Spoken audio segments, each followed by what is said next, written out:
लाडकी बहीण योजना माझ्या मुख्यमंत्री पदातील सर्वोत्तम योजना असल्याचं उपमुख्यमंत्री एकनाथ शिंदे यांनी म्हटलंय. म्हणतो तो आमच्या राज्यामध्ये मुली शिक्षणासाठी आत्महत्या करत असतील त्याचा काय उपयोग आहे? काय राज्यकर्त्यांचा आणि आमचा उपयोग आहे? आणि म्हणून हे सर्व सामान्यांचं गोरगरिबांचं सरकार आणि म्हणून या गोरगरिबांच्या सरकारमध्ये आपल्या योजना सुरू केल्या. अनेक योजना सुरू केल्या. किती योजना आम्ही सुरू केल्या त्याचं जर वाचायला गेलं तर भेटतो ना. परंतु प्रत्येक योजना सर्वसामान्य गरिबांसाठी, शेतकऱ्यांसाठी शेतकरी सन्मान योजना, केंद्राचे 6,000 मिळायचे, राज्याचे 6,000, त्याच्यामध्ये आणखी आले 6,000 पीक विमा योजना सुरू केली. सततच्या पावसामुळे होणारं नुकसान मिळत नव्हतं ते भरपाई करून दिलं. या ठिकाणी झालेलं अतिवृष्टीमुळे प्रचंड नुकसान आपण पाहिलं. या नुकसानीसाठी देखील 32,000 कोटीचा पॅकेज आहे. दसरा होता आपला, दसरा शिवाजी पार्कला मुंबईला दसरा मेळावा. मी सांगितलं जिथं जिथं पूर आला, जिथं जिथं अतिवृष्टीने नुकसान झालं तिथला एकही कार्यकर्ता मेळाव्याला येणार नाही. त्यांनी तिथल्या शेतकऱ्यांची सेवा करायची, त्याला मदत करायची, त्याचं कुटुंब उभं करायचं. आणि आमच्या लोकांनी देखील दसऱ्याचे तोरण त्यांच्या घराला पाणी 32,000 कोटीचं पॅकेज. हे सरकारचं काम, हे सर्वसामान्यांचं सरकार म्हणतो आपण, सर्वसामान्यांच्या सुखदुःखामध्ये धावून जाण्याचं काम केलं गेलं. आणि म्हणूनच मगाशी अनेक लोक मला विचारतात काय हे योजना म्हणणार काय, कर्जमाफी कधी होणार? म्हणून मी बोललो, जे आम्ही बोललोय ते करून दाखवणार. जे फक्त फुकटच्या बापा तोंडाच्या बापा मागतात त्यांना फक्त बोलायचं असतं, त्यांना फक्त आरोप करायचे असतात. पण आम्ही आरोपाने उत्तर नाही, कामाने उत्तर देणार. हा 81 वर्ष काम केलं. या पायाला भित्री लावून महाराष्ट्रभर फिरला. मला लोक विचारतात मी झोपता कधी उठता कधी. मी त्यांना म्हणालो मी झोपा काढायला नाही आलो, लोकांच्या झोपा उडवायला आलोय. आणि या राज्याच्या जनतेला न्याय द्यायचा मला, या राज्याच्या जनतेची सेवा करायची आहे. म्हणून 2.5 वर्षाची कारकीर्द आपण पाहिली. आता देवेंद्रजी 1 वर्षाची कारकीर्द पहा. राज्य पुढे चाललंय, राज्य विकासाकडे चाललंय. आणि यामध्ये सर्वसामान्य माणूस हा केंद्रबिंदू आहे. सिंचनाचे प्रकल्प कितीतरी आम्ही मराठवाड्यात मंजूर केले. आज मी मुख्यमंत्री झाल्या पहिली कॅबिनेट झाली त्यावेळेस सिंचनाच्या प्रकल्पाला मान्यता दिली. या मराठवाड्याचं जे काही मराठवाडा वॉटर ग्रीड अगोदरच्या सरकारच्या लोकांनी भाषणात गुंडाळलं होतं, त्याला पुन्हा ओपन केलं. आणि या मराठवाड्यातला दुष्काळ वाडा हा शब्द जो आहे आम्हाला पुसून टाकायचा. या मराठवाड्याचा दुष्काळ काय म्हणता संपवायचा. आणि यासाठी पाणी योजना असतील, इथं भुमरे नाना आहे, इथं आपले बोरणारे आहे, संजय शिरसाट आहे, संजयनाबाई आहे. यांच्या मी मुख्यमंत्री असताना यांच्या मतदारसंघामध्ये किती भुमरे नाना निधी दिला तुम्हाला, संजय शिरसाट किती दिला, बोरणारे किती दिला. कधी मी हात आकडता घेतला नाही. पैसे नाही हा माझ्या डिक्शनरी मध्ये कधी शब्द नव्हता, कधी नव्हता. मी काम करत होतो, मी कधी कारण सांगत नव्हतो. माझ्या कामाची पद्धत आल्यानंतर ताबडतोब सही करणं आणि त्याचा प्रस्ताव त्याची प्रक्रिया सुरू करणं ही माझ्या कामाची पद्धत होती. No reason on the spot decision घेणारा मुख्यमंत्री म्हणून मी काम केलं. आणि मला आठवतंय अजितदादा आज आपल्यामध्ये नाही आहे, पण एकदा बोलता अजितदादा स्वतः म्हणाले, आमचे 4 लोक आम्ही बसलो होतो, ते म्हणाले आतापर्यंत महाराष्ट्राच्या इतिहासामध्ये सगळ्यात जास्ती सेवा करणारा मुख्यमंत्री कोण, तर त्याचं नाव एकनाथ शिंदे. मला त्याचा अभिमान आहे. अरे माझ्याकडे लोक यायचे मुख्यमंत्री सहायता निधीमधून पैसे घ्यायला, ताबडतोब मी पैसे काढून सही करायचो. जवळपास 70 ते 80 हजार रुग्णांना 450 कोटी रुपये. पूर्वीच्या सरकारमध्ये असणाऱ्यांनी 2.5 वर्षात 3 कोटी रुपये. एकनाथ शिंदे 450 कोटी. हे जनतेचे पैसे, हे सर्वसामान्यांचे पैसे, हे लोकांचा जीव वाचवण्यासाठी पैसे आहेत. हे पैसे ठेवायसाठी नाही, हे पैसे लोकांचा जीव प्राण वाचवण्यासाठी. हे काम आम्ही केलं. आणि म्हणून आम्ही गरिबी पाहिली, लोकांमध्ये गेलोय, बांधावर गेलोय, शेतावर गेलोय. अगदी इर्षाडवाणीची दुर्घटना घडली तिथं देखील एकनाथ शिंदे गेला. जिथं जिथं आपत्ती तिथे शिवसेना, जिथे संकट तिथे शिवसेना, आणि संकट आला तिथे एकनाथ शिंदे कधी थांबला नाही, पोचला तिकडे, लोकांची मदत केली. कारण जेव्हा मुख्यमंत्री जातो तेव्हा सगळ्या यंत्रणा अलर्ट होतात, यंत्रणा काम करतात आणि लोकांना तत्काळ मदत मिळते, लोकांचे जीव वाचतात. हे काम करण्याची माझी पद्धत. आणि म्हणून मला काय मिळालं यापेक्षा या महाराष्ट्राच्या तमाम जनतेला काय मिळालं हे बघणारे आम्ही लोक आहोत. किती प्रॉपर्टी कमवली, किती संपत्ती कमवली, किती पैसा कमवला, यापेक्षा किती माणसं कमवली आणि किती माणसांचं प्रेम कमवलं हे माझ्यासाठी महत्त्वाचं आहे. आणि म्हणून शिवसेना चांदा ते बांधापर्यंत पसंती आहे. आज अनेक लोक शिवसेनेमध्ये येतात, अनेक लोक शिवसेना सोबत करतात, शिवसेनेच्या सोबत येतात. प्रकाश महाजन शपथविधीला घाई झाली, संभ्रमाचा प्रश्नच नाही, असं अंबादास दानवे म्हणालेत. एका गावामध्ये एका व्यक्तीला जुळे आधी झालेले होते, मुली होत्या दोन्ही, आणि नंतर एक मुलगा झाला. तर त्यांनी एका मुलीला तेलंगणामध्ये नेऊन एक तर तिला मारून टाकला आणि फेकून दिल्याची घटना कानावर आलेली.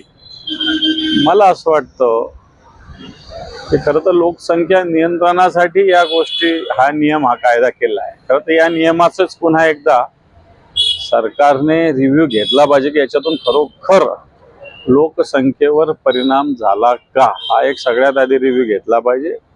आणि अशा घटना असतील, समजा आता जुळं झालं तर ते एकच झालं नियमाने, असं एकच समजतात. तसं असताना ही घटना, मला वाटतं काय नियम दुसरा की जुळ्याला दोन समजलं गेलं, वाटतं या नियमात सुद्धा दुरुस्ती आवश्यक आहे. परंतु सामाजिक दृष्टीनं अशा प्रकारच्या घटना निवडणुकीच्या अँगलने होत आहेत, मला वाटतं दुर्दैवी आणि धोकादायक. दादा, सध्या जे वसतिगृह आहे त्या वसतिगृहामध्ये जेवणामध्ये आळ्या निघत आहे. काल जालन्यामध्ये, कळमनुरीमध्ये अशा घटना घडल्या. तेव्हा हे टेंडर सेंट्रली दिलेले, कोणाला दिलेले मला माहिती नाही, परंतु खाली कोण काम करतं असे सब कॉन्ट्रॅक्ट दिलेले. नुसतं दलालांचा भरणा याच्यामध्ये झाल्या, तेव्हा मुलांना योग्य जेवण मिळत नाही, कुठंच मिळत नाही, कोणत्याच हॉस्टेलला मिळत नाही. खरं तर या सगळ्या गोष्टीची चौकशी झाली पाहिजे. खरं तर मुलांना त्याचे जे काही 2 पैसे जेवणाचे त्याच्या खात्यात पाठवले पाहिजे. महापौर पदासाठी सर्वे असं कानावर आलं. खरं तर सर्वे हा आपले कार्यकर्ते कोण, कसे, त्याची क्षमता काय या नेतृत्वाला माहिती असतं, असं माझं मत आहे. तसं असताना अशा पद्धतीनं सर्वे करून काही काम होत नाही. हा सर्वे वगैरे ठीक आहे, निवडणुकीपुरता ठीक आहे, तो महापौर पदाच्या याच्यामध्ये माझं मत असं की कोणताही पक्ष असो, त्याच्या पक्षाचे कार्यकर्ते, त्याचं इन्व्हॉल्वमेंट, त्याच्या जनतेप्रती काय त्याच्या भावना आहे, समाजकारण करण्याची त्याला किती आवड आहे, त्याला महानगरपालिकेची किती माहिती आहे, हे गुण त्याला आवश्यक असतात असं मला असं वाटतं. बाकी सर्व त्याला काही आवश्यक गुण असण्याचं कारण नाही. त्यामुळे भारतीय जनता पार्टी का असं करते हे त्यांचंच त्यांना माहिती. दादा, त्यांच्याच पक्षातील जे नेते उदय सामंत यांनी असं वक्तव्य केलेलं आहे की सुमित्रा पवार या ज्या उपमुख्यमंत्री झाल्या त्यामुळे त्यांना संभ्रम वाटतोय, संभ्रम निर्माण झालेला आहे. कशाविषयी? उपमुख्यमंत्री झाल्या एवढ्या लवकर, त्याबद्दल कोणाला संभ्रम वाटतो? उदय सामंत यांना. संभ्रम असायचं काही कारण नाही, परंतु घाई झाली हे तर सगळेच म्हटलेले आहे ना. एक महाराष्ट्राचीच भावना आहे, कारण अजितदादाविषयी एक भावना महाराष्ट्राची आहेच आहे. पक्षाच्या वरती जाऊन अजितदादाविषयी लोकांच्या भावना आहे, जनतेच्या भावना आहे. त्याच्यामुळं ठीक आहे, वहिनी झाल्या काही हरकत नाही, व्हायलाच पाहिजे होतं, त्याच्याविषयी काही हरकत असेल, पण तेवढे 12-13 दिवस जाऊ द्यायला पाहिजे होती, एवढीच भूमिका आहे. संभ्रम असायचं काही मला तरी वाटत नाही काही कारण. काल चंद्रशेखर बावनकुळे असे म्हणाले की शेतकऱ्यांचे जे सातबारा आहे तो पुरा करून किंवा त्याचं कर्ज माफ करू. पण या घोषणा भारतीय जनता पार्टी खोटाड्या घोषणा मागच्या कित्येक वर्षानं करते. निवडणुकीच्या आधी सुद्धा भारतीय जनता पार्टीनं 7-12 कोरा कोरा कोरा अशा मान्य देवेंद्रजींनीच केलेली घोषणा आहे, पण अजून तो कोरा नाही झालेला आणि व्हायची शक्यताही दिसत नाही. कारण जी राज्याची आर्थिक परिस्थिती बघता तो कोरा होईल असंही दिसत नाही. त्यामुळे बावनकुळे काय साहेब काय म्हटले याला काही अर्थ नाही. काँग्रेस आमदार विजय वडेट्टीवार यांची पत्रकार परिषद पार पडली. पाहुयात ते काय म्हणालेत. मतदानात सहभागी होता येत नाही किंवा मतदानाचा अधिकार प्राप्त होतो. त्यामुळे ते एफिडेव्हिट एक द्यावं लागतं. त्यासाठी काल जवळपास 18 नगरसेवक आयुक्त कार्यालयात गेले होते, कारण ते जर केलं नाही तर त्यांना मतदानाचा अधिकार प्राप्त होत नाही. आणि दुसरा विषय असा होता की यापूर्वीच एका काँग्रेसच्या गटाने 12-13 लोक घेऊन नवीन गट स्थापनेचा प्रयत्न केला आणि तो काही गटाला मान्यता मिळाली नाही. म्हणून आमच्या लोकांनी जाऊन त्या ठिकाणी काही नगरसेवक आमचे गेले आणि त्याला मान्यता त्या गटाला दिली आहे का हे विचारलं. दिली नसेल तर आमचा संख्या जास्त आहे, त्यामुळे या गटाला मान्यता द्यावी अशा प्रकारची मागणी केली. परंतु काल विभागीय आयुक्त जे आहेत ते पूर्ण सत्ताधाऱ्यांच्या दबावाखाली आहे. या फॉर्म 3 सुद्धा भरून घेताना खरं म्हणजे स्टॅच्युटरी अधिकार फक्त तेवढे आयुक्तांना आहेत. त्यांनी दिलेले कागदपत्र तपासायचे आणि ते तपासून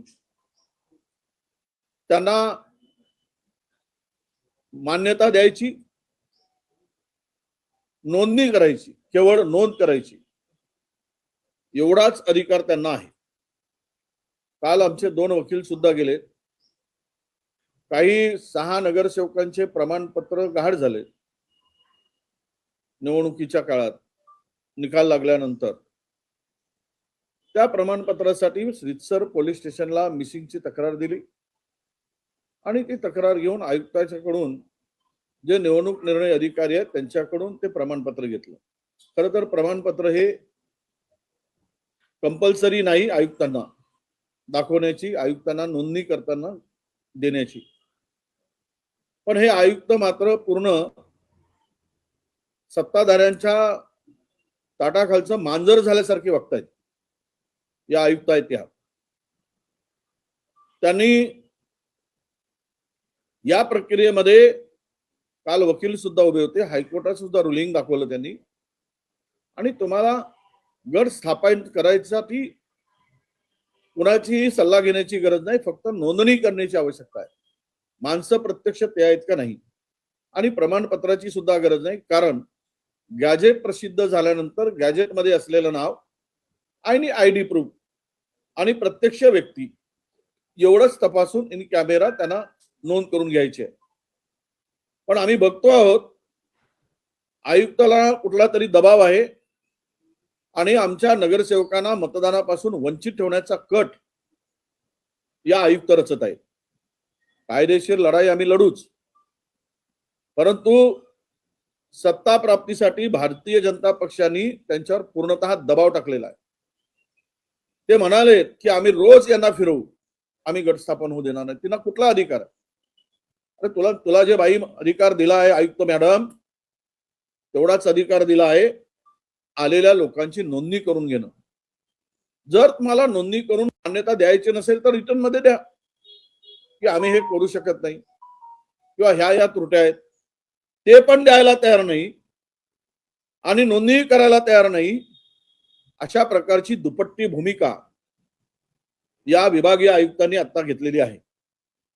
मी आता त्यांना वेळ मागे, मी त्यांच्याकडे जातोय 11 वाजता आणि त्यांना मी विचारणार आहे की तुम्ही मला रिटर्न मध्ये दिल्याशिवाय मी तिथून उठणार नाही.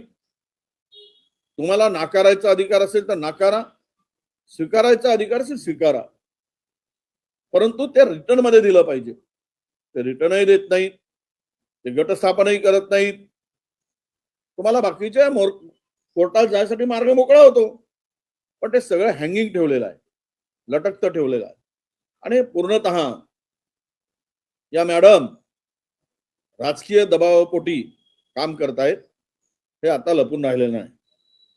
या सगळ्यामध्ये गंमत अशी की प्रमाणपत्राचा कुठेही त्याचा एक निर्णय, हायकोर्टाचे निर्णय, सुप्रीम कोर्टाचे निर्णय काल वकिलांनी दाखवले.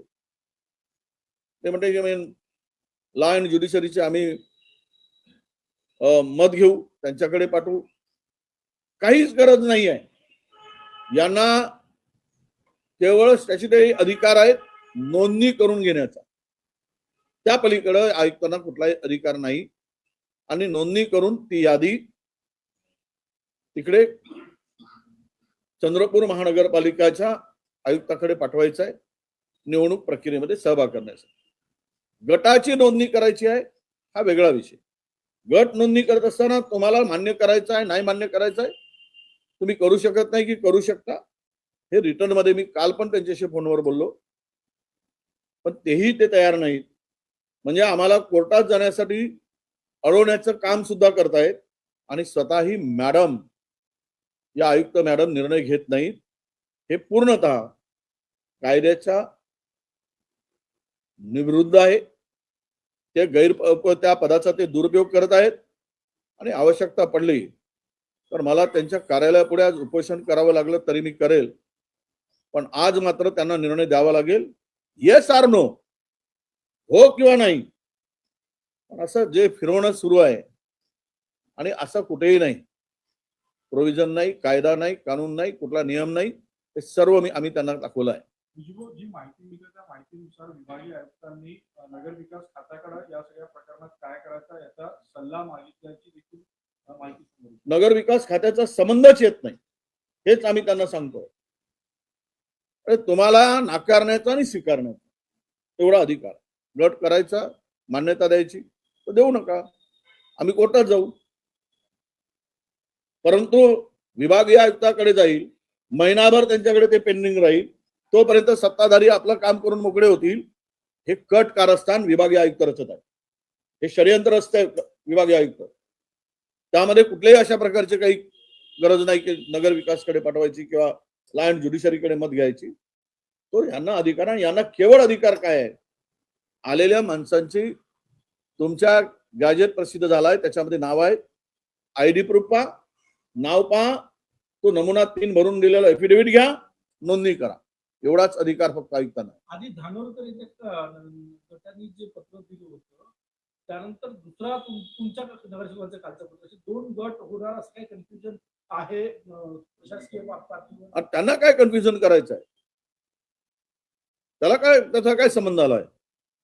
त्यांनी दिले, द्यायचं की नाही द्यायचं, नकार द्यायचं नकार देत, लटकून ठेवायची काय गरज आहे?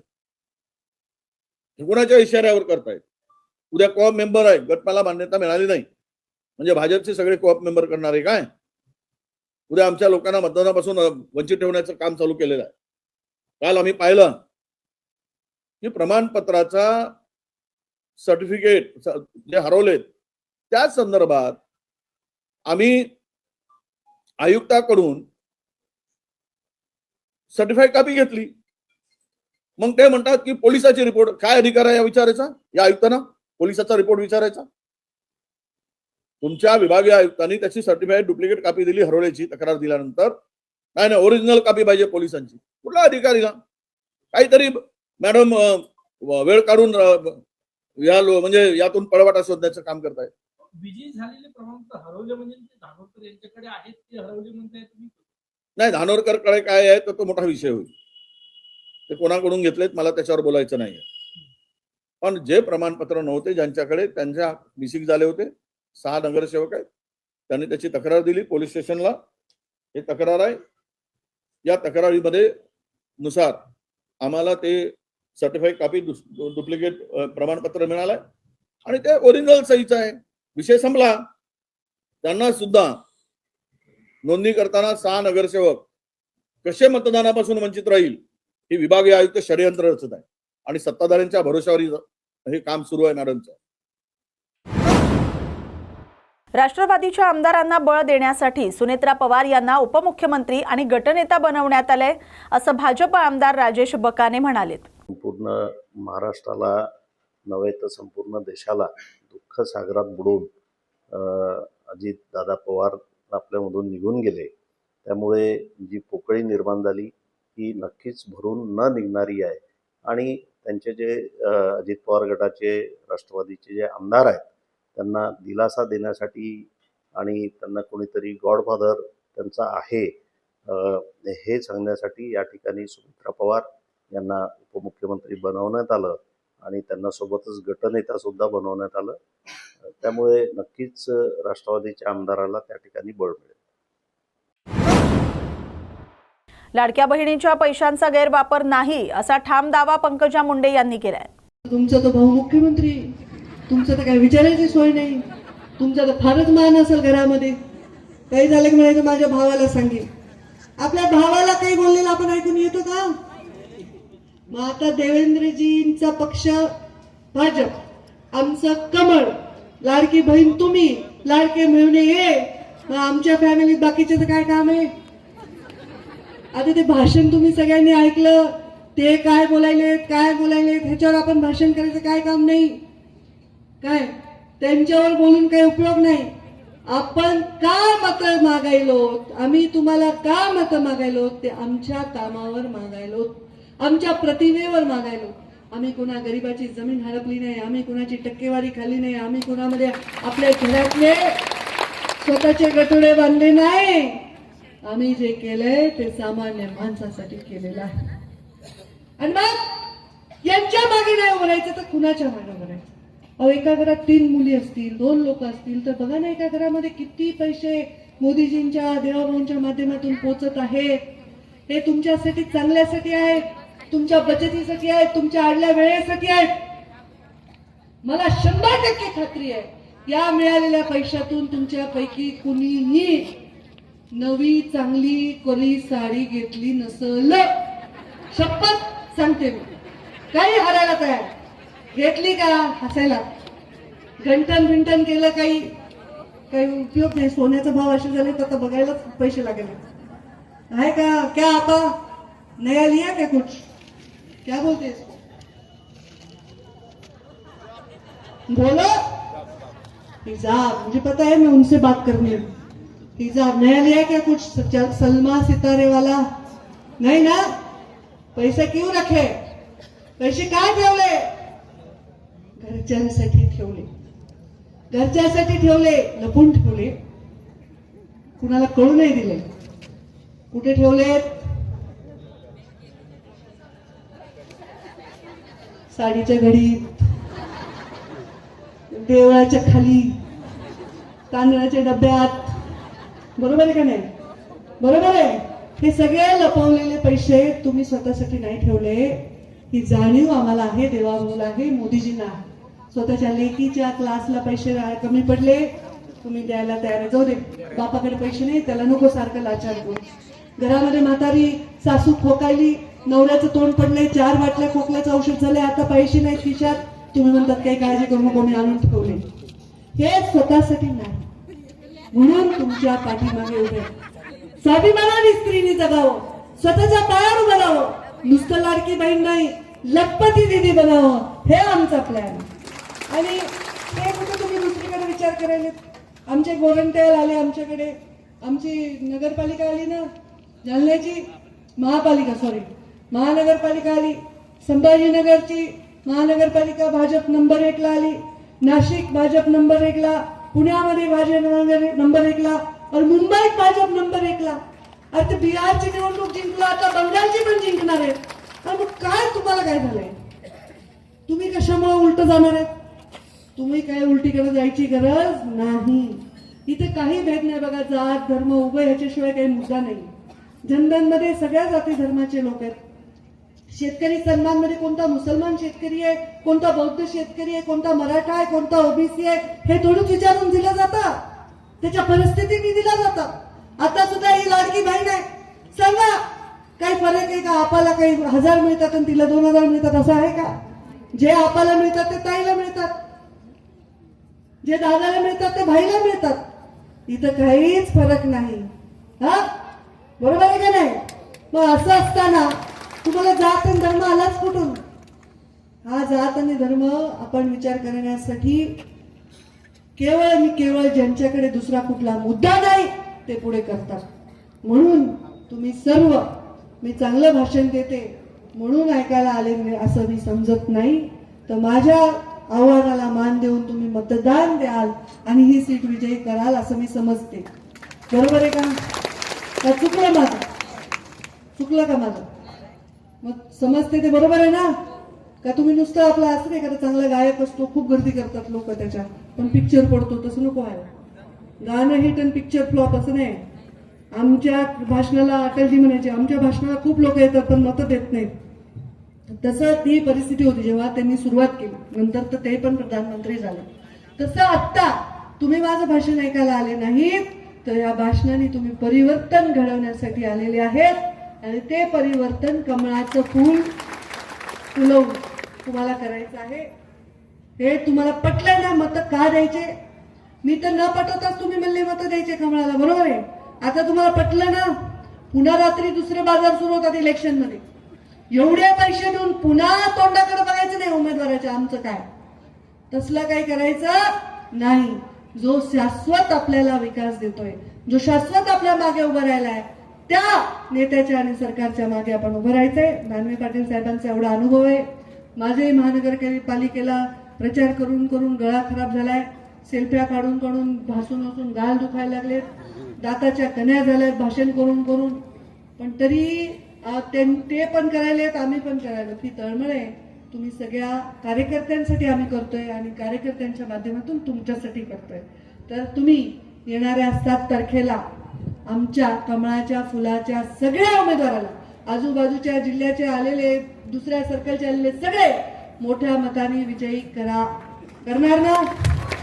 मग 2 हात तुमची घ्या बरं, असे सगळे घ्या. आपा आबिलो उपर करो, बस हाताच्या मुठी आवळा आणि माझ्यावर अशी जोरात घोषणा द्या की हे काय भाषण करायचं ते दवाखाना टाक म्हणावं, त्याला हे बायपास करा, सर्जरी करा, काय करायचं करा म्हणावं. इथं काही बायपास नाही, दवाखाना टाका, तुम्हाला पुण्य मिळेल. ते मतदान आहे. तर त्यामुळे हाताच्या मुठी आवळा आणि जोरात घोषणा द्या, भारतीय जनता पार्टीचा, भारतीय जनता पार्टीचा. जय हिंद, जय महाराष्ट्र.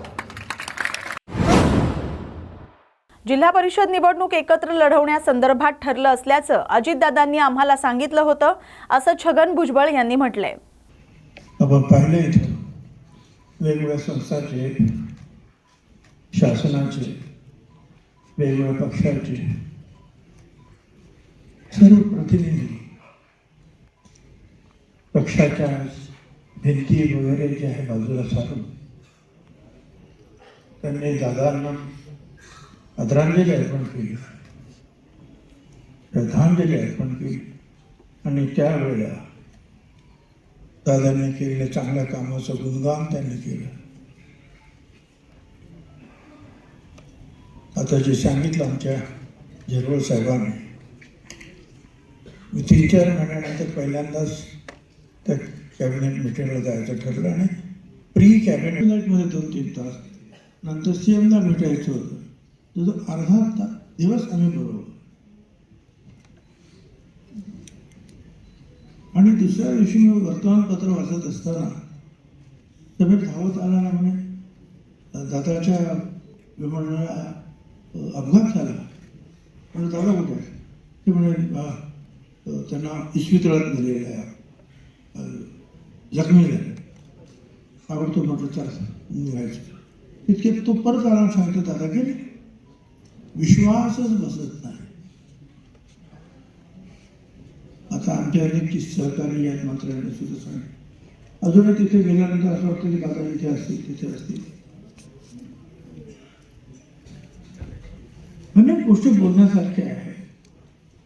देशामध्ये विमानाचे आणि हेलिकॉप्टरचे अनेक अपघात झाले, भेटे गेले, बाले गेले. पण महाराष्ट्रामध्ये अशा प्रकारचा भयानक अपघात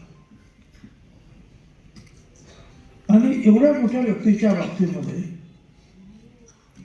मला तरी माझ्या 60 वर्षाच्या सामाजिक आणि राजकीय जीवनामध्ये 60 वर्ष झाले, पहिल्यांदाच मला हे मी अनुभवतोय की एवढा मोठा अपघात झाले. त्यातून वाचले सुद्धा. प्रत्यक्ष सीएम साहेबजी आपले फडणवीस त्यांचं हेलिकॉप्टर सुद्धा कोसळलं होतं.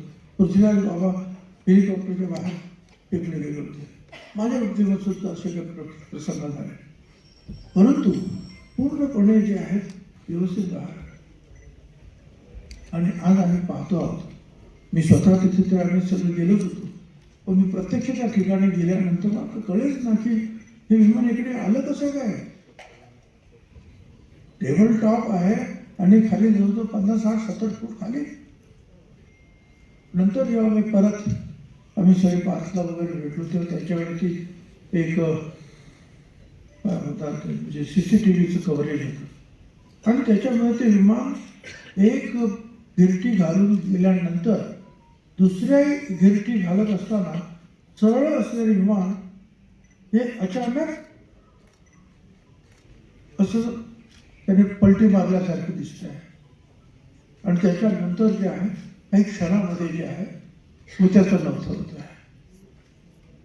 चौकशी होईल, मी काही त्यातला तज्ज्ञ नाही, पण मी काही जेव्हा बोलतो तेव्हा कुठेतरी काहीतरी गडबड झाली इंजिनामध्ये किंवा त्या रडारमध्ये. आणखी काय असू शकतं, आपण तर ठीक आहे चौकशी आता होईल, त्याची माहिती सुद्धा येईल, पण ही सोन्यासारखी माणसं गेली ती कशी काय येते जाणार. दादांचं जर जीवन जर पाहिलं, असे काही आयुष्य असतात ते आयुष्यभर फक्त